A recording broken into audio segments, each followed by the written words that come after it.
You're going over here? Oh yeah, let it go. Thank you.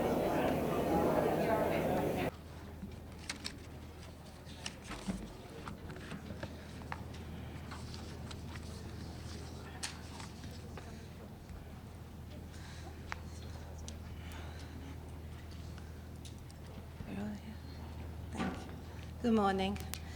We, the Security Council signatories of the Statement of Shared Commitments for the Principles of Women, Peace and Security, have come together once again to prioritize the WPS agenda during our term on the Security Council. Today, the Council convenes to discuss the situation in Somalia.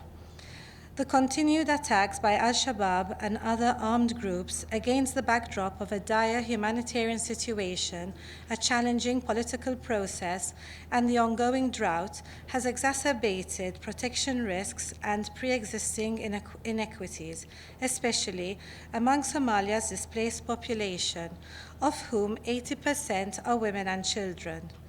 We echo UNSOM's call for a more gender-inclusive humanitarian response and for creating a safe environment for women and girls, and recognize Somalia's efforts to promote national unity to combat Al-Shabaab.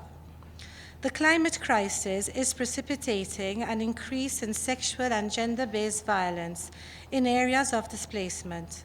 We further call for sexual and gender-based violence prevention and responses to be mainstreamed into Somalia's drought response and famine prevention plan, and for women's participation in the elaboration of this plan.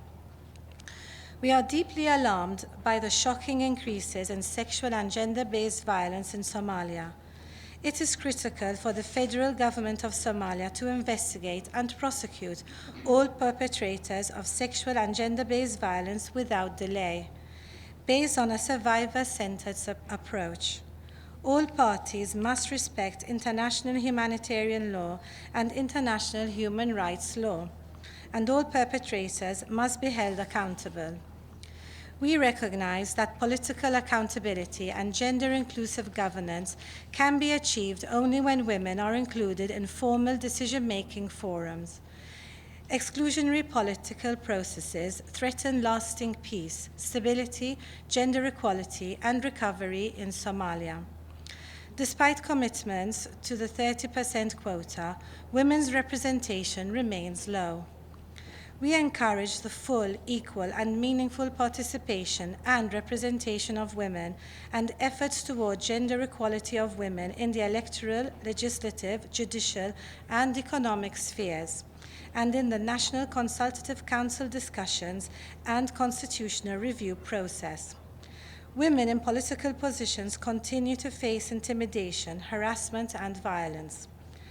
The election of Sadia Yassin Haji Samatar, the first woman to hold the post of First Deputy Speaker, is a commendable achievement, but threats made against her and other politically exposed women must cease and, if necessary, protective measures put in place.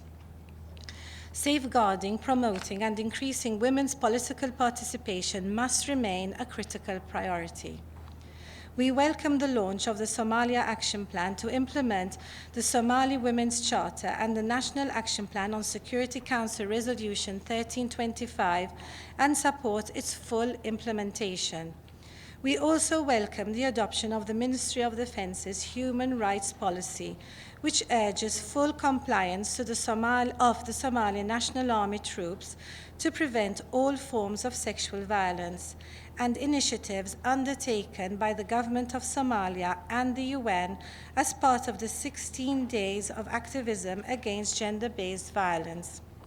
We encourage the federal government of Somalia to consider ratifying and implementing the Convention on the Elimination of All Forms of Discrimination Against Women and to strengthen the legislative framework to enhance the protection of women and girls against sexual and gender-based violence. Thank you.